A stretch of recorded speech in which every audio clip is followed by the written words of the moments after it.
Okay, so hey, what's up everybody? Welcome back to my channel. You're watching Code with me and guys, आज की video बहुत special होने वाली है क्योंकि आज से हम लोग रिएक्ट पे कोर्स चालू करने वाले हैं और मैं मेक श्योर करूँगा कि आप लोग पूरा का पूरा रिएक्ट अच्छे से समझे from the scratch to the professional level.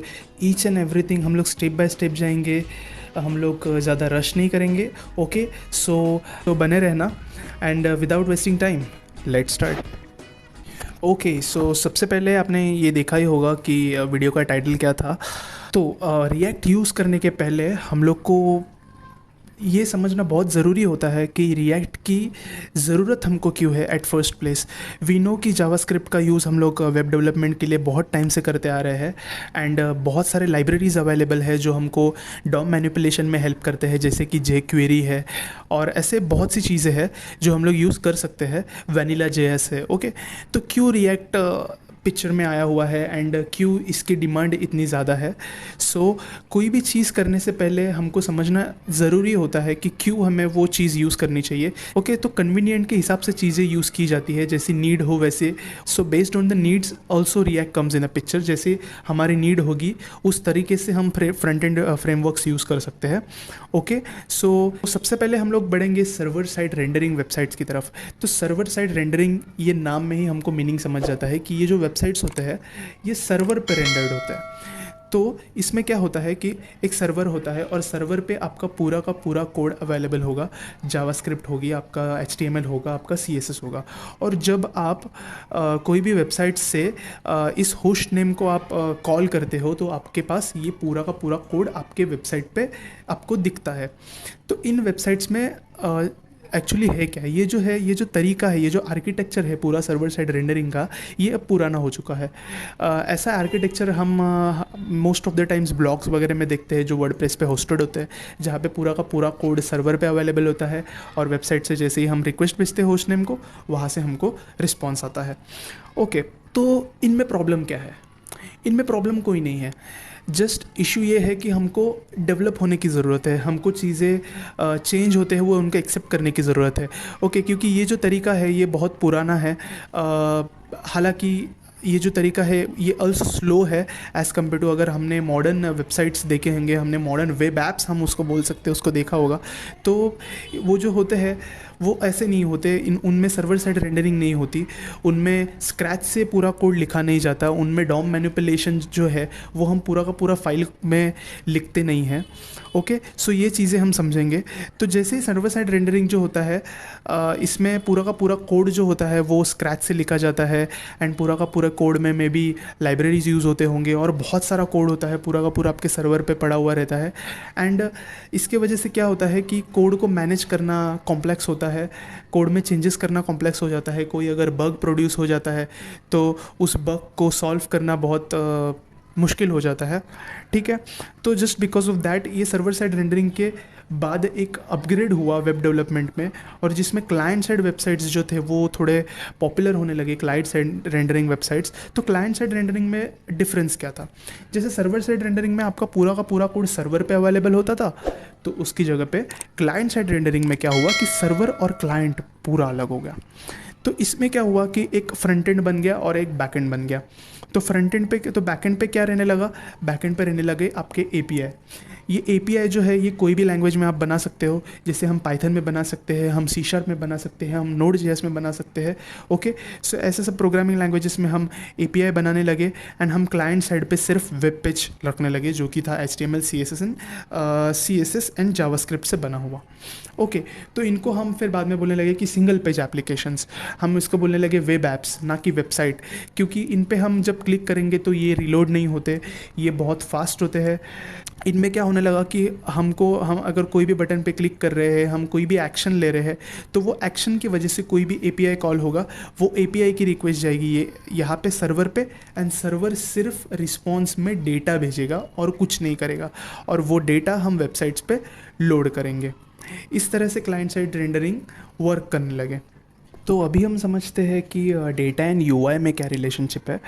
Okay, so data और UI को समझना बहुत इंपॉर्टेंट है अगर आपको रिएक्ट यूज़ करना है और आपको रिएक्ट को एक्चुअली समझना है। कोई भी वेबसाइट पे अगर आप जाते हो तो हमें पता है कि हमको एक व्यू दिखता है और व्यू के अंदर हमेशा डेटा ही होता है। ओके, तो ये जो व्यू है और ये जो डेटा है ये एक दूसरे से कनेक्टेड है। अगर आप यूआई में कुछ चेंज कर रहे हो तो उसका जो उस उसके वजह से डेटा चेंज होता है, और अगर आप डेटा में कुछ चेंज करते हो तो उसके वजह से यूआई चेंज होता है। तो इसी को हम बोलते हैं स्टेट। तो अभी स्टेट का जो इम्पोर्टेंस है रिएक्ट में वो बहुत बहुत बहुत ज़रूरी है, तो उसको हम अभी समझते हैं। What is state? अभी मैंने जब चैट जीपीटी को ये पूछा तो उसने मुझे बोला कि state refers to the current condition of application at a specific point in time and it includes all the data that the application need to present the user or to execute its logic. तो इससे हमें क्या समझता है? इससे हमें समझता है कि हमको इसको सरल भाषा में समझने की ज़रूरत है। ओके, कंसिडर करो कि एक वेबसाइट है जिसमें हमने बहुत सारे यूज़र्स लोड किए हुए हैं और जहाँ पे एक बटन है जो हमको हेल्प करता है नया यूज़र ऐड करने में। ओके, ये एक सिंपल सिनेरियो है, इसको समझने का ट्राई करो। कंसिडर करो कि हमने इस बटन पे क्लिक कर दिया, ऐड बटन पे। तो इस ऐड बटन पे क्लिक करने की वजह से क्या होगा, ये ऐड बटन के पीछे एक लॉजिक लगाया हुआ रहेगा जो क्लाइंट साइड पे होगा, जो जावास्क्रिप्ट में होगा। ओके, ये ऐड बटन पे क्लिक करते ही हमको एक रिक्वेस्ट, एपीआई रिक्वेस्ट भेजनी है जो कि पोस्ट की रिक्वेस्ट होगी, और हमको इस यूज़र का डेटा भेजना है जिसको हमें ऐड करना है। तो इसके वजह से क्या होगा कि ये पोस्ट की रिक्वेस्ट जाएगी होस्टेड एपीआई पे, जो कि सर्वर पे होस्टेड होगा कहीं पे तो। और वो एपीआई क्या करेगा कि जैसे ही उसको पोस्ट की रिक्वेस्ट स्ट्राइक होगी वो उस रिक्वेस्ट को गेट करेगा, एंड उस रिक्वेस्ट के मुकाबले वो क्या करेगा कि डेटाबेस में फ्यू चेंजेस करेगा। यहाँ पे क्या होगा कि डेटाबेस में चेंज हो जाएगा, और जैसे ही डेटाबेस में चेंज हो जाएगा ये जो स्टेट है, ये जो वेबसाइट की ये जो यूज़र्स की लिस्ट थी उसको समझ में आएगा कि अभी करंट डेटा चेंज हो चुका है। Just because current data change हो चुका है, ये क्या करेगा कि नया डेटा लेने के लिए फिर से गेट यूज़र की रिक्वेस्ट भेजेगा एपीआई को। वो बोलेगा कि भाई अभी मैंने डेटा चेंज किया, अभी मुझे फिर से नया डेटा चाहिए। तो उसके वजह से क्या होगा कि ये जो गेट यूज़र्स की रिक्वेस्ट है वो फिर से एपीआई पे जाएगी।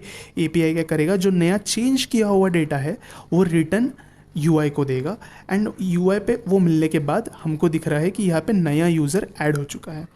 ओके, तो स्टेट इसमें कहाँ थी? स्टेट इसमें यहाँ पे थी। अभी ये जो 3 यूज़र जब थे तो ये जो लिस्ट थी यूज़र्स की वो इसकी एक स्टेट थी जिसमें यहाँ पे 3 ही यूज़र थे।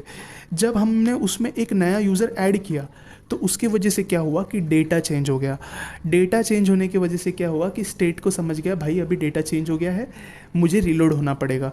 वो जो कंपोनेंट है लिस्ट का उसको समझा कि मुझे रिलोड होना पड़ेगा, तो वो रिलोड हो गया। और रिलोड होते समय उसने क्या किया कि यूज़र्स की रिक्वेस्ट भेजी एपीआई पे, और एपीआई ने बोला भाई अभी 3 नहीं अभी 4 यूज़र्स है, तो तुम्हें नए यूज़र्स की ज़रूरत है। तो उसके वजह से फिर यहाँ पे 4 यूज़र्स लोड हो गए। ओके, आई होप कि आपको स्टेट्स के बारे में समझ में आया होगा। तो अभी हम समझते हैं कि क्यों हमको जेक्वेरी और अदर डॉम मैनिपुलेशन इस सब के लिए हम लोग क्यों यूज़ नहीं कर सकते, क्यों हमको रिएक्ट ही यूज़ करना चाहिए। तो इसके पीछे भी रीज़न है। जेक्वेरी हम सबको पता है कि एक लाइब्रेरी है जिसका हम लोग हेल्प करके हम लोग डॉम मैनिपुलेशंस वगैरह कर सकते हैं वेब डेवलपमेंट में। ठीक है, हम लोग चेंजेस कर सकते हैं बहुत सारे डॉम्स में जो हेल्पफुल होते हैं और ईजीली कर सकते हैं। हम लोग को बहुत सारा स्क्रैच में कोड नहीं लिखना पड़ता। बट इसमें एक प्रॉब्लम है। तो प्रॉब्लम क्या है कि बहुत सारा कोड जो होता है वो टोटली हम लोग स्क्रैच से लिखते हैं, एंड उसके वजह से बहुत से प्रॉब्लम्स आ सकते हैं। बहुत सारे डॉम मैनिपुलेशंस हम लोग करते हैं। और अगर आप वेबसाइट कंसिडर करते हो जैसे कि इंस्टाग्राम की वेबसाइट हो गई, फेसबुक जैसे वेबसाइट्स हो गए, नेटफ्लिक्स हो गया, तो ऐसे वेबसाइट पे आपको क्या लगता है अगर आप हर एक एलिमेंट को खुद से अगर चेंज कर रहे हो तो उससे आपकी वेबसाइट बन जाएगी? Of course not. ठीक है, ऐसे कोड्स जो होते हैं बहुत सारा टाइमिंग खाते हैं कोडिंग करने में, एंड बहुत कॉम्प्लिकेटेड हो जाते हैं, बहुत अनमैनेजेबल हो जाते हैं, जिनको मैनेज करना ऑलमोस्ट इम्पॉसिबल लगता है एक लेवल पे जाने के बाद। स्मॉल वेब एप्लीकेशंस के लिए हम समझ सकते हैं कि एक पेज का अगर आप कुछ बना रहे हो तो समझ में आता है। बट अगर आप बड़ा एप्लीकेशन बना रहे हो जिसमें बहुत सारे स्टेट्स होंगे, बहुत सारे कंपोनेंट्स होंगे, यूज़र लॉगिन्स होंगे, फिर यूज़र रिक्वेस्ट्स होगी बहुत सारी, तो ऐसी चीज़ें हम लोग स्क्रैच से नहीं बना सकते। ऐसी चीज़ों के लिए हम लोग को फ्रेमवर्क्स की ज़रूरत होती है। ठीक है, इसीलिए रिएक्ट इम्पॉर्टेंट है। मैं ट्राई करूँगा कि अगले वीडियो में हम लोग और डीपली रिएक्ट को अंडरस्टैंड करने का ट्राई करें। Okay guys, so I hope आपको वीडियो पसंद आया होगा। सो अगर आपको वीडियो पसंद आ गया हो तो लाइक करो, एंड चैनल पे नहीं होगे तो प्लीज़ सब्सक्राइब करो, एंड मिलते हैं नेक्स्ट वीडियो में। Keep coding.